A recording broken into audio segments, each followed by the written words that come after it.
Hello everyone, it's Mary Rose here. Good evening from Stitch Bliss Corner. I've got some stitching to show you later based on an artist's work, Lawrence Stephen Lowry. And Lowry came from the north of England. And I want to put out a special shout out for Kerry, the EDS warrior, who also comes from that part of the world. Now, Kerry has just been talking about her experience with EDS.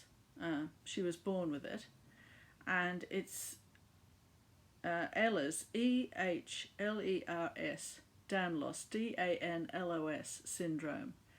And it's Ehlers-Danlos Syndrome Awareness Month in May, and she does a daily vlog, which shows her experience living with this syndrome that really leaves her chronically tired, and she's in constant pain. She lives with her cats and a dog called Tammy.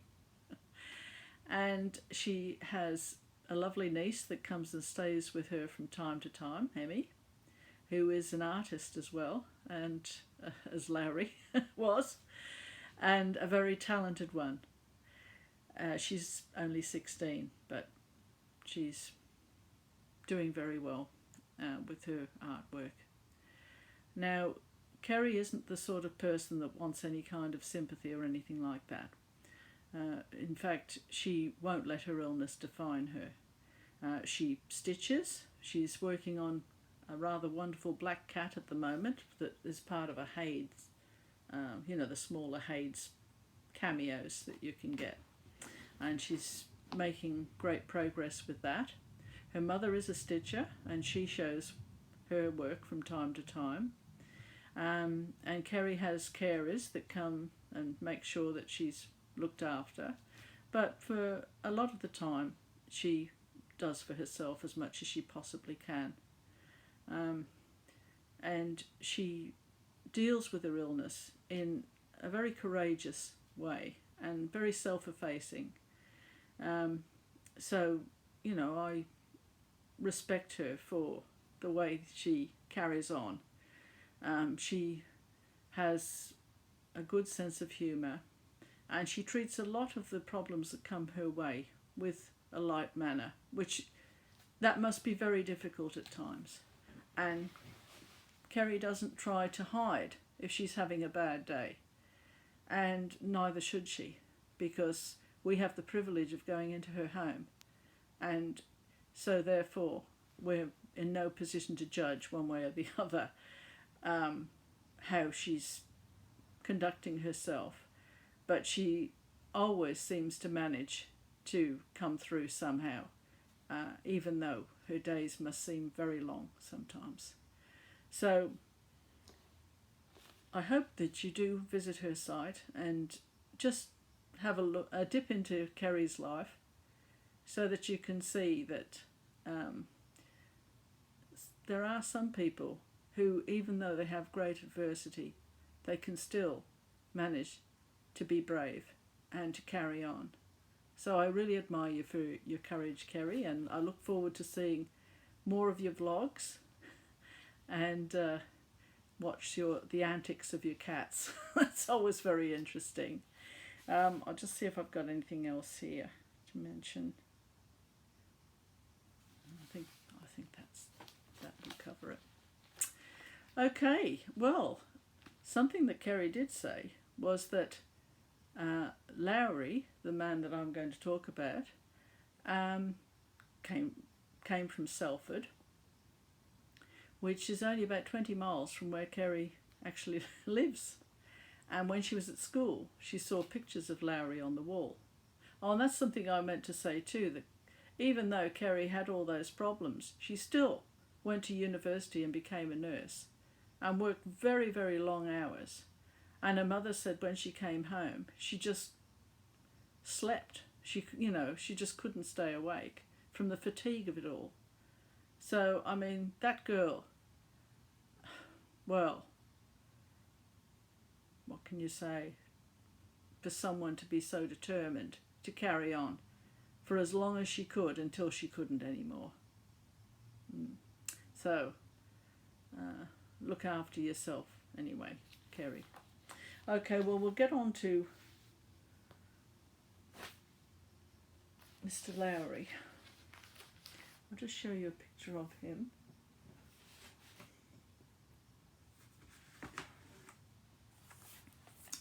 There he is, with his clocks in the background, and that's one of his figures that he painted. I'll just give you a little quick rundown of what he was about, and then I will show you a few things about him. He was born in 1887 in Lancashire, and he died in 1976, aged 88. He went to Salford Technical College, where he learned how to paint, but he also went to work as a rent collector, and all through his life he collected rents as well as working. But he didn't often say anything about that. He just tended not to say what he did. But when he was going around collecting rents, it gave him the opportunity to look at the landscape, to look at the streetscape, and he started to see or become inspired in a way that he wasn't expecting when he looked at these streetscapes. Now, in those days, there was a lot of smoke from the chimneys. There were factories in that part of the world, all belching out smoke, and people everywhere going into the mills, the big mills they had in the north of England. Steam trains, and I mean, there's a very romantic image of steam trains, but they're quite dirty. I mean, they have the soot belching out of them and everything. I mean, I can remember going on a steam train, and you get little particles of soot on you. So if you imagine the big sort of polluted atmosphere, and then this man being affected by that, because when he was younger he lived in a fairly leafy area, but then his family, I don't know, they might have fallen on hard times or whatever, and they moved closer in to the industrialised area, which he hated. But then one day he missed a train, the story goes, and he was walking around, and suddenly he started to want to paint all these bleak areas that before he didn't see anything worth painting as far as they were concerned. And I've got some pictures here just of the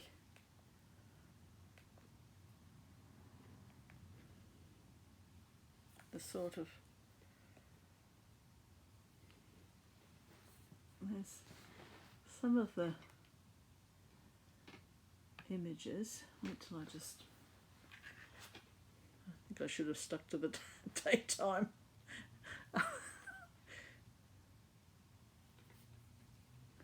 There.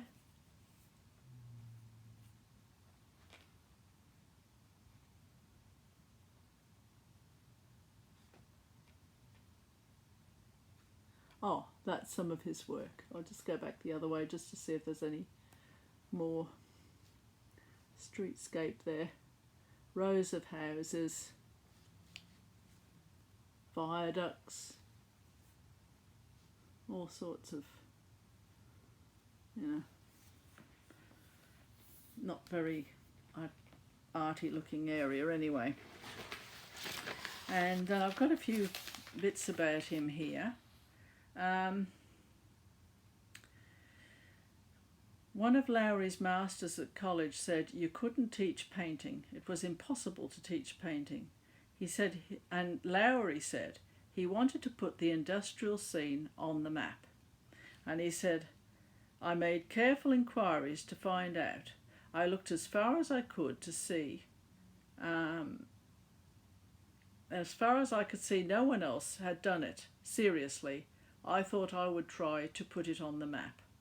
And he said he never went into the mills to work. It was very hot, and you started at 6 in the morning and finished about 5 at night.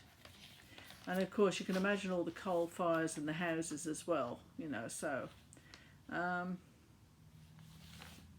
then, what else have we got about him? A large collection of Lowry's work is on permanent public display now in the Lowry. I've got some pictures of it here.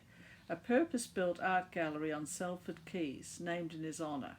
Lowry rejected 5 honours during his life, including a knighthood in 1968, and consequently holds the record for the most rejected British honours. And he was an only child, and his mother taught piano, and his father was a fairly quiet and timid man, and for all intents and purposes, Lowry's mother was a bit of a dragon by the sounds of it. And she always felt that Lowry should have set his sights higher than going to art college. She dominated him, and she used her illness later in life to basically tell him what to do all the time. It says much of Lowry's early years were spent in the leafy Manchester suburb of Victoria Park. But due to financial pressures, they moved to the town. And he says, one day I missed a train from Pendlebury. That was a place I had ignored for 7 years. And as I left the station, I saw the Acme Spinning Company's mill, the huge black framework of rows of yellow-lit windows standing up against the sad, damp, charged afternoon sky. The mill was turning out. I watched this scene, which I'd looked at many times without seeing, with rapture. So something must have turned a light on in his head. Now, his father died in 1932, leaving debts, and his mother, subject to neurosis and depression, because she was very annoyed that Lowry was a boy. She wanted girls. And anyway,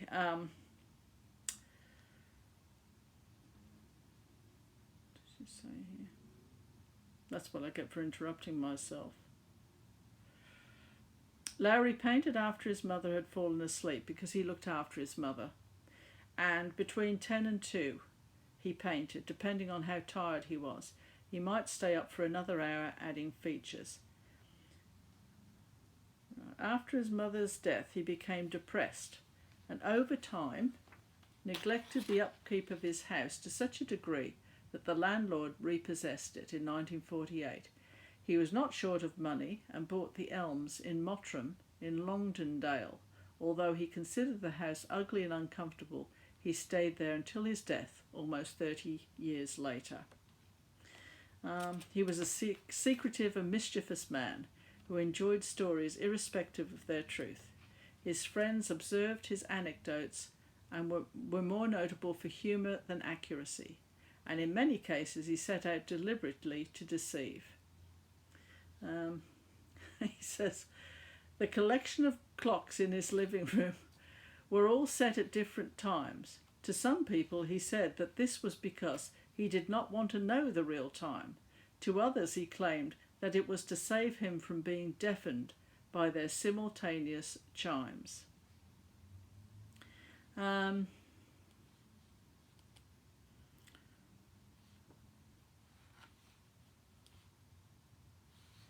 Despite attempts to present himself as a simple man and by default unable to appreciate post-classical art, Lowry seems to have been aware of major trends. And he just goes on that he was influenced by Maddox Brown, was one of them, and also Rossetti.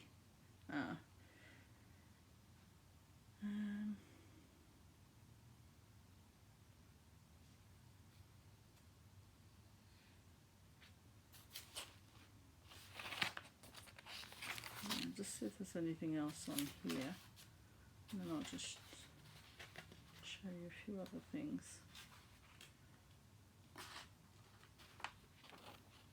He was awarded an honorary Masters of Arts degree by the University of Manchester in 1945. I wonder if he turned up to accept it. Probably not. I've got some rather fabulous quotes from this man in a minute. Most of his painting he did from memory. And he described a lot of his work as dreamscapes, and you'll see what I mean shortly.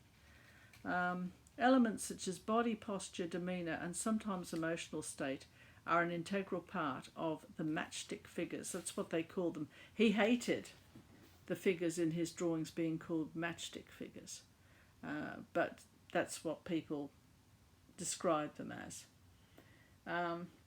He is most famous for painting scenes from the industrial age and people of the era. It is apparent that he regarded industrial man as a stage of development of humanity in its own right. The industrial city forced large numbers of people to live and work in confined areas to a greater extent than previously. Right. Now, he used oils because he said that was the easiest way of, you could always go back and paint over the top or adjust it. And his major colour range was ivory, black, vermilion, like a crimsony colour, yellow ochre, and black. And Prussian blue was the other one. And that was really his colour palette. That's all he used.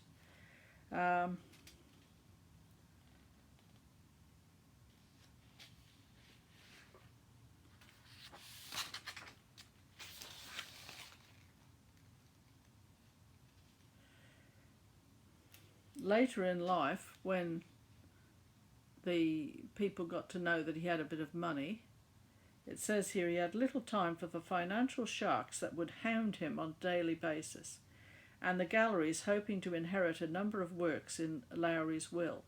They kept in close contact with him throughout his old age, only to learn that Lowry had left all his paintings to a lady with the same surname, Carol Ann, who had written him a letter when she was a young girl asking how she may learn to be an artist. And one of his paintings sold for $5 million recently. Lowry shows the profound sadness and hardship endured by Lancashire's inhabitants on a daily basis in a way that we can understand and have a greater insight into this strange and almost torturous way of life. Well, I'll just show you some of his work and then I'll do a few more of his little quotable quotes.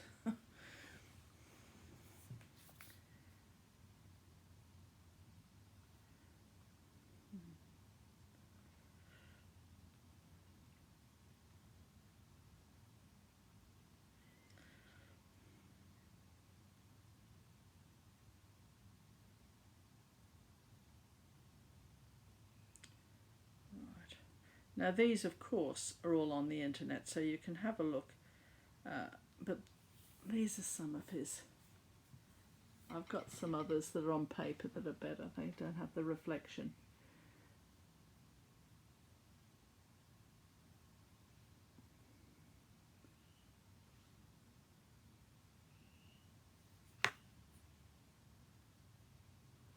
But he painted on white. He didn't use paint blue, and look at his famous dogs. And he never painted shadows either. He said someone told him he should do that, and he said he couldn't do it.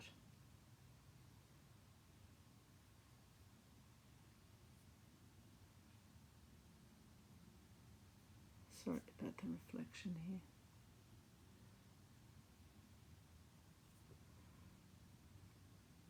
Oh, there's a lot of ochre there. Huh. Yeah.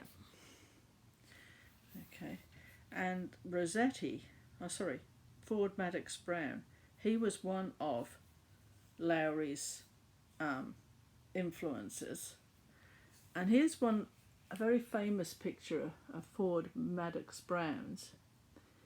And if you look carefully just there, till I just see if I can make it a bit bigger.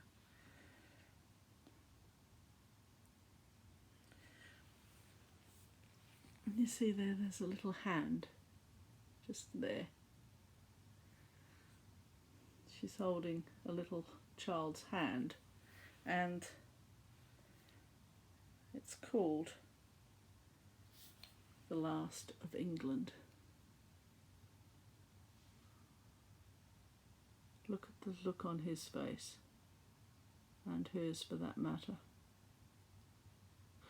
So that's just a little by the by. Once again, yeah, okay. So, what else have I got here? Here's a self-portrait, and that was from his days at college, I should imagine. Look at those eyes. They look very lonely, don't they? Almost haunted.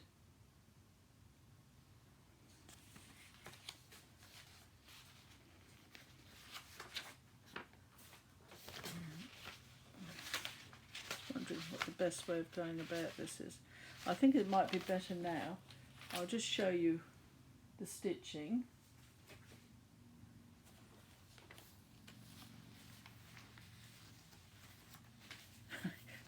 Here's some of his quotes. Just he said, people tell me they can't sell their pictures, and I say, why should people buy your pictures? They haven't asked you to paint them, so why should you complain?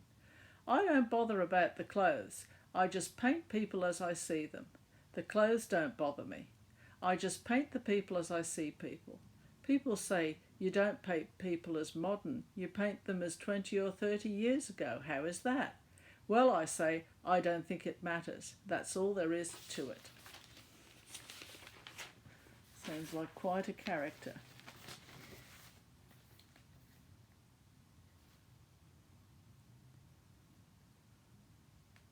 I'll just show you some of his figures now before I go on to the other thing.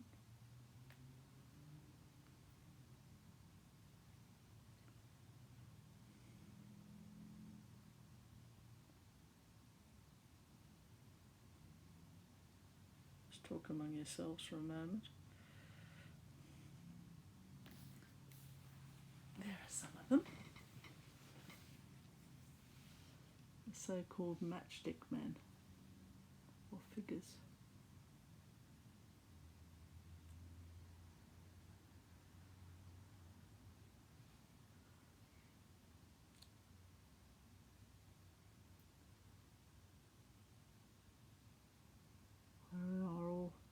Heading off to the factory. And they said with the long days of working, the workers were absolutely spent, is how he described them, with that kind of world weariness. So, I'll just get you the... This is Bothy threads.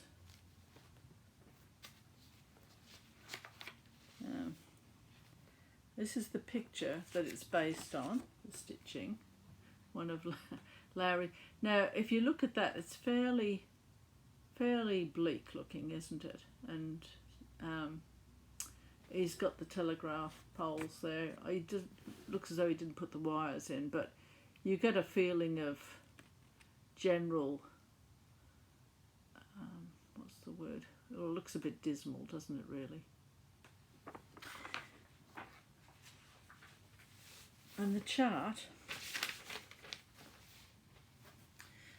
which I have here,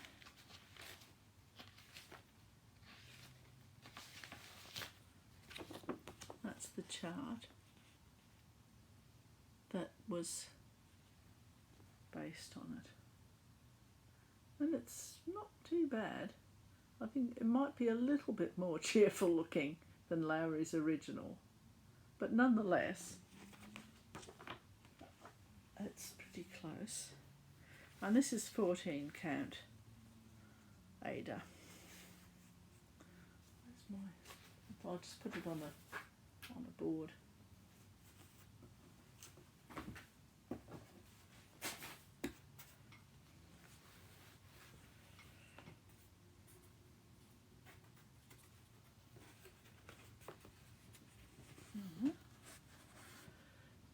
So there's the dogs.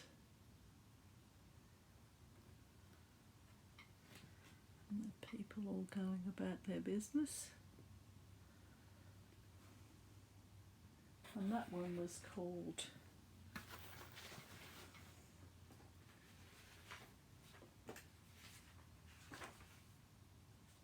the Canal Bridge, that one was called. So that's that one.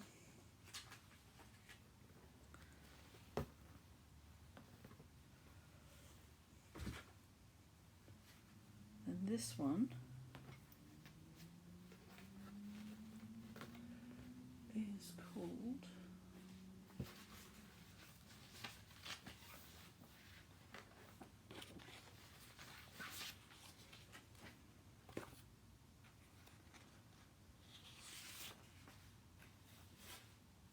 Street Scene. Yeah. Street Scene. It's another Bolthy Threads kit.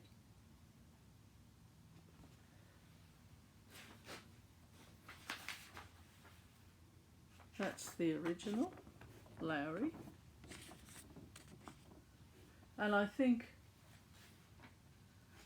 that yellow is a bit too cheery for a Lowry, actually.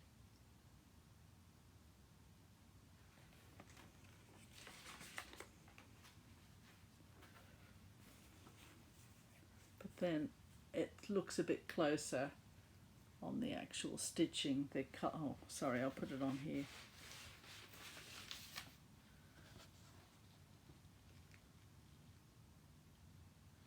The dogs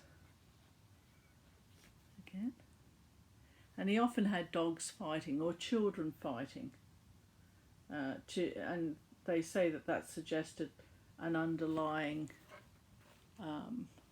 unease and anxiety and suggestion of all not being well out in the streets.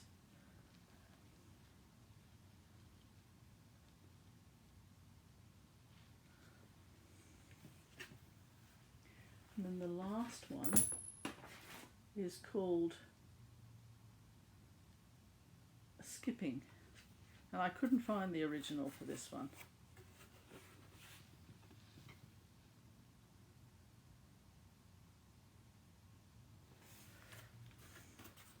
And the stitching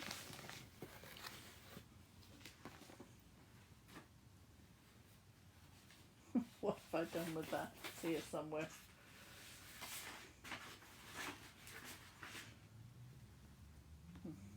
Not it. It's it here.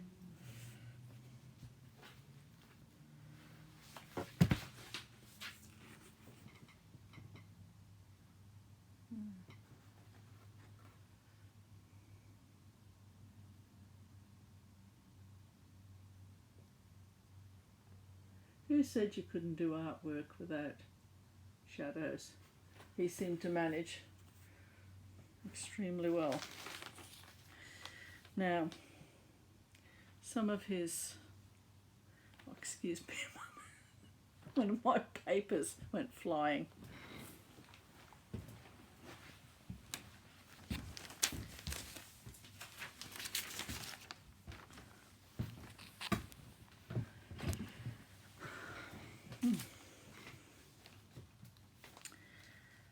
He said that the less he wanted to start painting, the better he did it.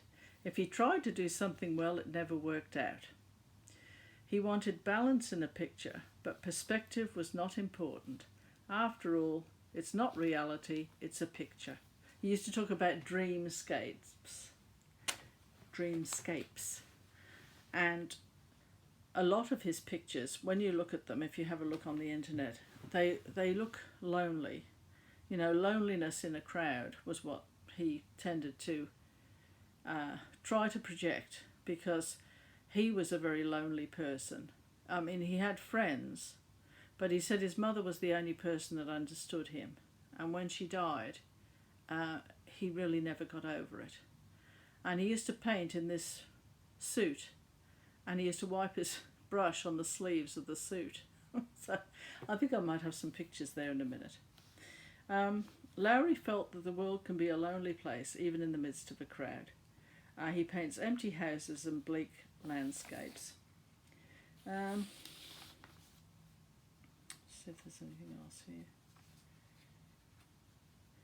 They asked him, "People say my figures are long and thin, and their feet are enormous. I say, my figures might be long and thin, and their boots enormous, but I don't mind at all. I see them like that, so I paint them like that." A friend of mine said, "You don't put any shadows in your pictures. That's entirely wrong, you know." And for a long time I tried to put shadows in my pictures, but I couldn't do it. He lived alone with his clocks that kept him company. He said he was an only child who liked to be alone. He does not know why he paints the way he does, and he says, "I can't understand why I do it. I have spent my whole life wondering what it all means. Why? But there it is. You keep on working and you keep on wondering what it means, and it goes on and on like that. There you are."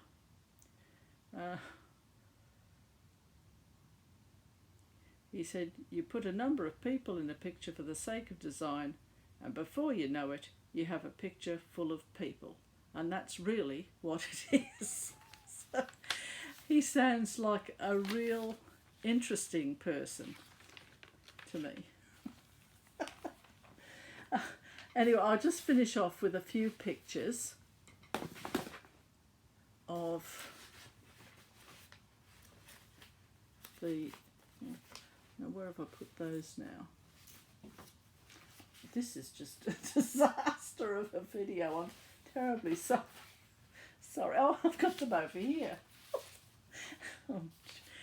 Here he is in his studio, and you can see he's got his suit on that he painted in. And he just used to use the paint straight out of the tube. And there are some of his clocks in the background.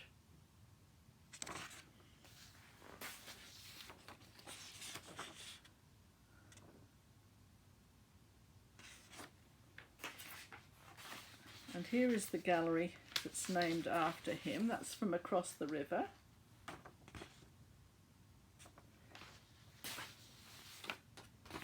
I think he would have liked the building because it's, you know, innovative.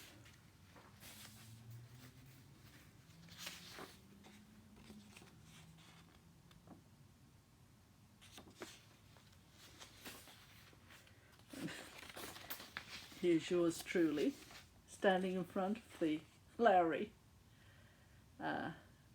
And I look like that because it is freezing, and probably Lowry could have made a very good picture of me, I think. It was quite windswept that day. And here's one here of him again in his studio. He died in his 80s, so he had a pretty good innings. But he sounds like he had a very dry sense of humour. There's my attempt at a Lowry very quickly. I thought maybe I could do some. I might even do a stitching of a Lowry figure. You never know. And what have I got here? Is there anything else? Oh, that's right. He did have an exhibition in China, and they had a curator over there, or an art expert, and she said that his paintings remind her very much of China, with so many people flocking from one place to another, and their industrial revolution that they've had, and all the building and everything. So I thought that was interesting. I think that's all. Well, I think there's something about Lowry that speaks to me. Maybe it's just